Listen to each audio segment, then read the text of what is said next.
नमस्कार मित्रांनो, मी शीतल राऊत। आज आपण ऐकणार आहोत कविता महाजन यांच्या धुळीचा आवाज या कविता संग्रहामधली एक कविता पत्र।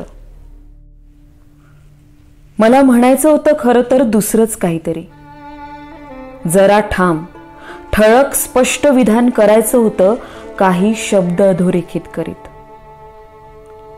सांगायचं होतं स्वतःच्या आतल्या पडझडीविषयी, कमकुवत होत जाणाऱ्या हाडांविषयी, शरीराच्या बदलून गेलेल्या रसायनशास्त्राविषयी, मेंदूवर उमटणाऱ्या असंख्य काळ्या ठिपक्यांविषयी देखील।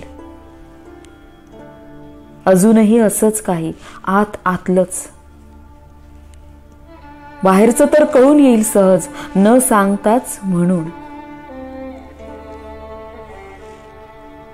मात्र समोरचा कोरा कागद निर्विकार आणि सवयीनं वळलं पेन। एकूणच सारे छान चाललंय।